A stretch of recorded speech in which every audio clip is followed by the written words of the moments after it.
নমস্কার, নিউজ 18 বাংলা ডিজিটালে মিমি রয়েছে আপনার সঙ্গে। প্রধানমন্ত্রী নরেন্দ্র মোদীর 3 দিনের ইন্দোনেশিয়া সফর ভারতের জন্য ফলপ্রসূ হয়েছে। এই সফরে প্রতিরক্ষা, ডিজিটাল পেমেন্ট, শিক্ষা সহ নানা বিষয়ে 20টারও বেশি গুরুত্বপূর্ণ চুক্তি সই হয়েছে। তবে এর মধ্যে সবচেয়ে নজর কেড়েছে কি জানেন? একটা বিশেষ উদ্যোগ। ভারত আর ইন্দোনেশিয়ার ঐতিহাসিক এবং সাংস্কৃতিক মেলবন্ধনের প্রতীক হিসেবে ইন্দোনেশিয়ার ইয়গ্যাকার্তায় 1000 বছরের পুরনো আইকনিক মন্দির প্রাম্বানান মন্দির, এই মন্দির সংস্কার এবং পুনরুদ্ধারের দায়িত্ব নিয়েছে ভারত।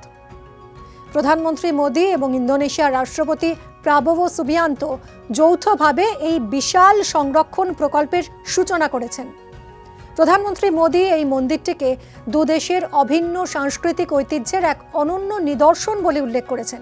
প্রধানমন্ত্রী বলেছেন, প্রাম্বানান শুধু একটা মন্দির নয়, এটা ভারত এবং ইন্দোনেশিয়ার যৌথ সাংস্কৃতিক ঐতিহ্যের প্রতীক, যা বিশ্বমঞ্চে দু দেশের বহুদিনের আত্মিক সম্পর্ককে আবার নতুন করে মনে করিয়ে দিল।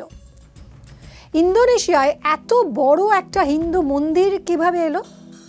এর উত্তর খুঁজতে হলে ইতিহাসে ফিরে যেতে হবে।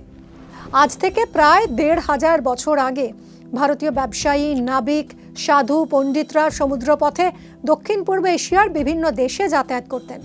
তাদের মাধ্যমে শুধু বাণিজ্যই নয়, ভারতীয় সংস্কৃতি, ধর্ম, ভাষা, সাহিত্য, স্থাপত্য সেই সব অঞ্চলে ছড়িয়ে পড়ে।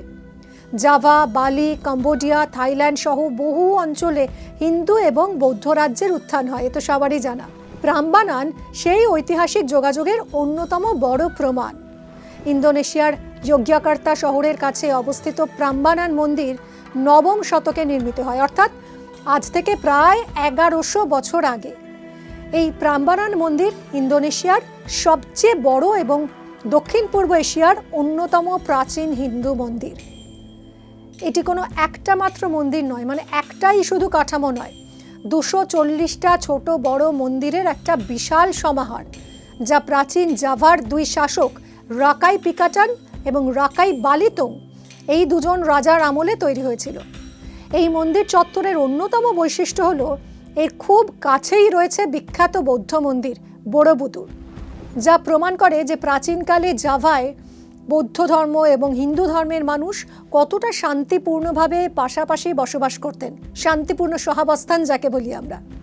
ইউনেস্কো স্বীকৃত এই ঐতিহ্যবাহী স্থানটি মূলত হিন্দু ধর্মের ত্রিমূর্তি শিব, বিষ্ণু এবং ব্রহ্মার উদ্দেশ্যে উৎসর্গ করা হয়েছে, যার মধ্যে প্রধান শিব মন্দির এবং সেটাই সবচেয়ে বড়। প্রাম্বানানের স্থাপত্য একদম ইউনিক। এই পুরো মন্দির কমপ্লেক্সটা 3টে বর্গাকার স্তরে তৈরি। সবচেয়ে ভিতরের অংশে রয়েছে 16টা প্রধান মন্দির। এর একেবারে কেন্দ্রে রয়েছে প্রায় 47 মিটার উঁচু শিব মন্দির। উত্তর দিকে রয়েছে ব্রহ্মার মন্দির আর দক্ষিণ দিকে বিষ্ণুর মন্দির।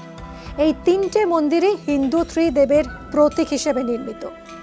স্থাপত্যের নিখুঁত সূক্ষ্ম কারুকাজ আজও গবেষক স্থপতিদের বিস্মিত করে। মন্দিরের পাথরের গায়ে একের পর এক দৃশ্য খোদাই করে রামায়ণের গল্প তুলে ধরা হয়েছে। রাম, সীতা, লক্ষ্মণ, হনুমান, রাবণ, প্রায় পুরো মহাকাব্যটাই যেন পাথরের গায়ে জীবন্ত হয়ে উঠেছে। এখানকার গাইডরা বলেন যে এই মন্দিরের চারপাশ যদি আপনি একবার ঘুরে নেন, এই ভাস্কর্যগুলো দেখেন, তাহলে একেবারে শুরু থেকে শেষ পর্যন্ত রামায়ণের কাহিনী পড়ে ফেলা যায়। ভারতীয় সংস্কৃতির সঙ্গে এই মন্দিরের গভীর যোগের অন্যতম বড় প্রমাণ এই শিল্পকর্ম। এই ঐতিহাসিক মন্দির ঘিরে ইন্দোনেশিয়ায় একটা রোমাঞ্চকর লোককথা প্রচলিত আছে, যা রোরো জংগ্রাংয়ের গল্প নামেই পরিচিত। কিংবদন্তি আছে, বান্দুং বন্দোসো নামে এক অলৌকিক ক্ষমতা সম্পন্ন বীর রাজকন্যা রোরো জংগ্রাংকে ভালোবাসতেন, কিন্তু রাজকন্যা তাকে বিয়ে করতে না চাওয়ায় একটা অসম্ভব শর্ত দেন যে বন্দোসাকে মাত্র 1 রাতের মধ্যে 1000টা মূর্তি সহ একটা বিশাল মন্দির তৈরি করে দিতে হবে। বন্দোসো অলৌকিক শক্তির সাহায্য নিয়ে দ্রুত কাজ করতে থাকেন এবং যখন 999টা মূর্তি তৈরি হয়ে গেছে, তখন রাজকন্যা এক কৌশল অবলম্বন করেন। তিনি গ্রামবাসীদের ডেকে ধান ভানার গান গাইতে বলেন, চারদিকে আগুন জ্বালিয়ে দেন, ভোরের আবহ একটা তৈরি করেন। এদিকে সকাল হয়ে গেছে ভেবে কাজ বন্ধ হয়ে যায় এবং শর্ত পূরণ না হওয়ায় ক্ষুব্ধ বন্দোসো রাজকন্যাকে অভিশাপ দিয়ে পাথর বানিয়ে দেন। লোকবিশ্বাস অনুযায়ী সেই অভিশপ্ত রাজকন্যাই হলেন এই মন্দিরের 1000তম মূর্তি। তবে এই মন্দিরের ইতিহাস কিন্তু শুধু গৌরবের নয়, ধ্বংসেরও। দশম শতকের পর কোনো এক সময় প্রাম্বানান পরিত্যক্ত হয়ে যায়।